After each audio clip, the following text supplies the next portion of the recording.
The final cost of the parade is still being determined, but one defense official tells CBS News early estimates put it at tens of millions of dollars. Held near the National Mall, it would involve more than 6,000 troops, 50 military aircraft, plus 150 military vehicles like Bradleys and Strykers. Also tanks. And a U.S. official tells CBS News they'll likely have to be put on flatbed trucks to distribute their weight to prevent damage to roads.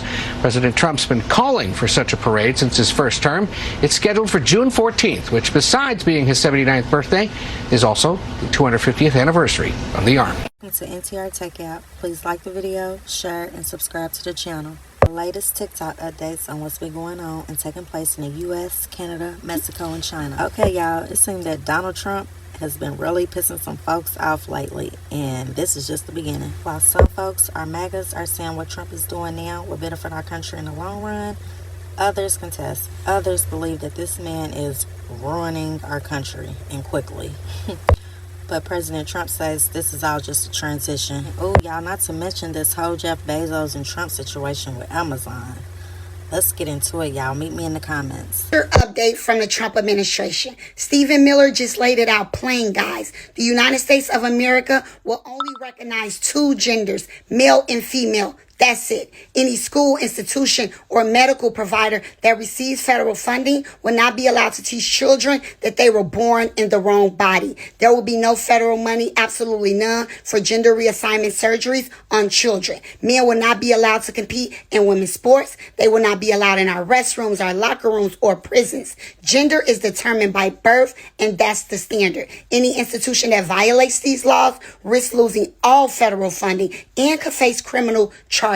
The administration also made it clear they support free speech, especially on college campuses, but your free speech cannot violate others' constitutional rights. That means no more teaching kids to hate themselves, hate their country, or tear down what makes America strong. This is about restoring order, protecting children, and defending the truth. The message is clear. If you take federal money, you follow federal law. Take a bow, America. We're now entering into the era of common sense and the golden age. Praise God. The White House responding to a report about Amazon. The report initially said that Amazon was going to start adjusting its prices online to show the exact amount which was due to tariffs. An Amazon spokesperson now responding to CNBC saying, quote, "The team that runs our ultra low cost Amazon Haul store has considered listing import charges on certain products. This was never a consideration for the main Amazon site, and nothing has been implemented on any Amazon properties." So guys, we had seen some impact in the markets on Amazon stock this morning after the White House called this a hostile and political act. Amazon now saying this is not under consideration for the main site. Guys. So yesterday, Donald Trump signed an executive order ordering that federal agencies to increase the flow of military and security equipment to local law enforcement. Okay, so now local law enforcement will be receiving unused military equipment. It seems as though we are on our way, somewhat like a prelude to martial law. And a lot of people, a lot of citizens are speculating that that's exactly what it is, that this executive order is a gateway to martial law. So the order does not actually specify the type of equipment that local law enforcement will be receiving, but just going off of what we know from the past, you could definitely at least expect armored vehicles, tactical equipment, surveillance teams, basically whatever we see when one of our people are holding a protest with the SWAT team. Yeah. Basically how Donald Trump kind of presented it is that our law enforcement today can't really do their job because they're so scared of how they will be reprimanded, God forbid that they make a mistake or whatever the case may be.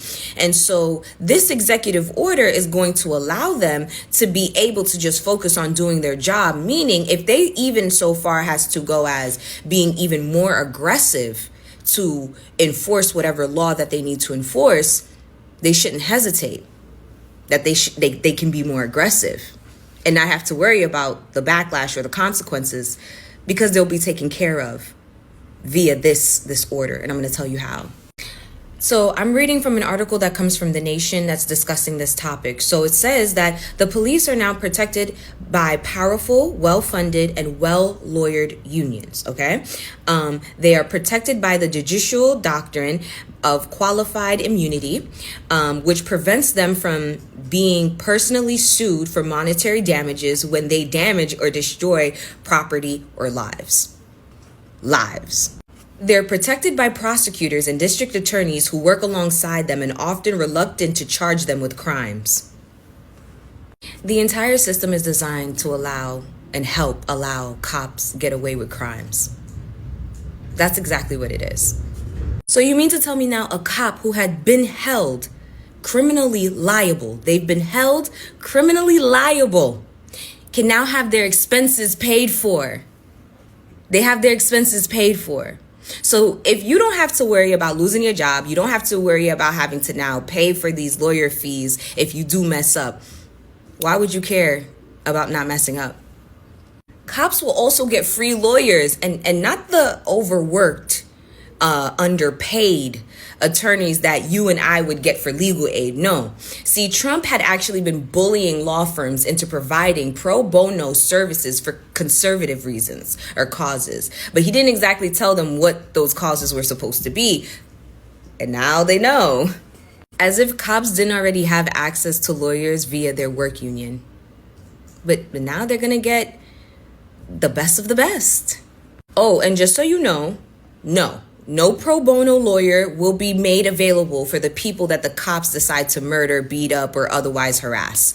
No, you still get legal aid if you can't afford one. And just so you know, the Attorney General and the Secretary of Defense have 90 days, 3 months, basically, to start expanding the provision of military and national security resources to assist state and local law enforcement. They got 3 months, 90 days to get them all of the material and equipment that they need. Listen, here's where I think we are right now. I think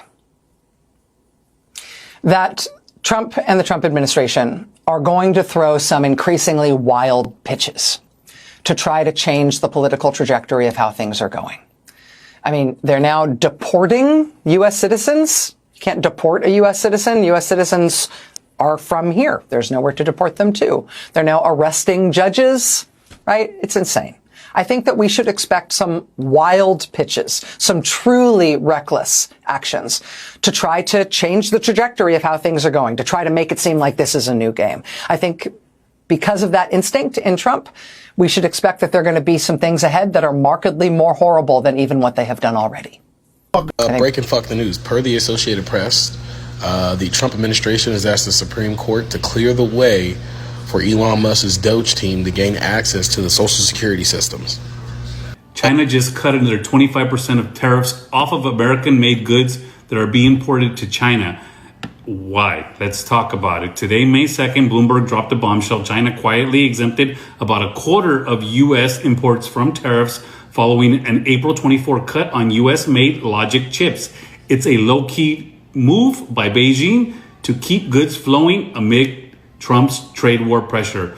On the other side, Trump's been hitting Canada and Mexico with tariffs since February, when he announced 25% levy on nearly all their imports to tackle immigration and fentanyl issues.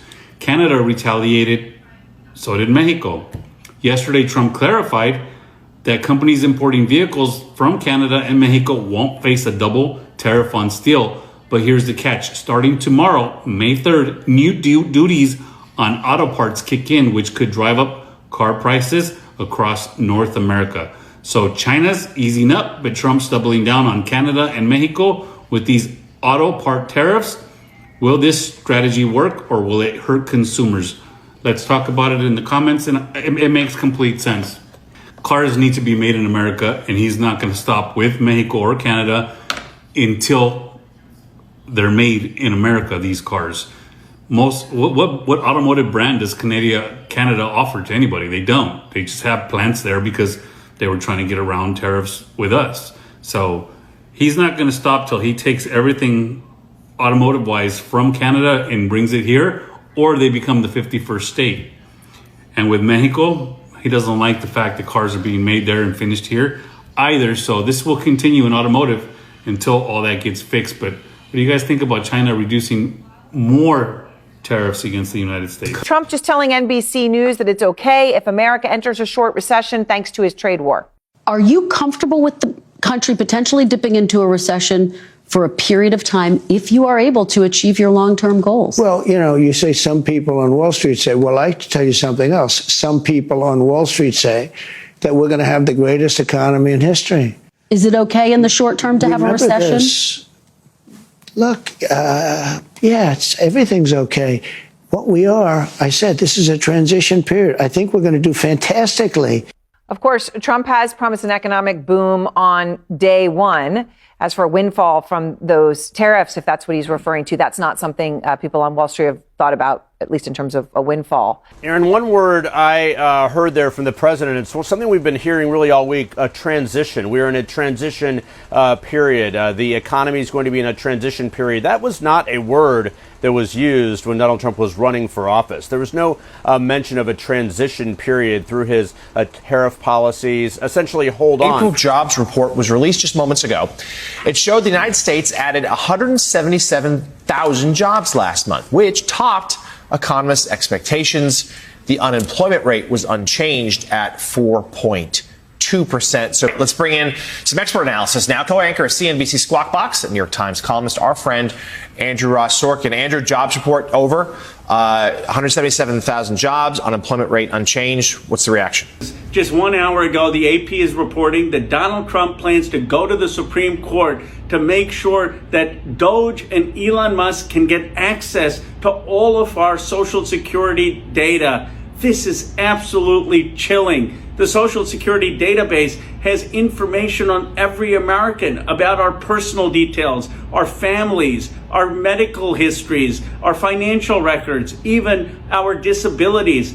I'm assembling a citizen coalition to stand up into this blatant violation of our privacy and our freedoms. Please go to my bio, sign the petition. Let's stand up against giving Elon Musk and 20-somethings access to all our data. The final cost of the parade is still being determined, but one defense official tells CBS News early estimates put it at tens of millions of dollars. Held near the National Mall, it would involve more than 6,000 troops, 50 military aircraft, plus 150 military vehicles like Bradleys and Strykers.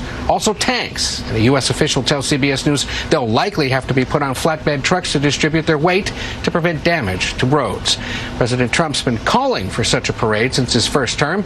It's scheduled for June 14th. Which, besides being his 79th birthday, is also the 250th anniversary of the Army.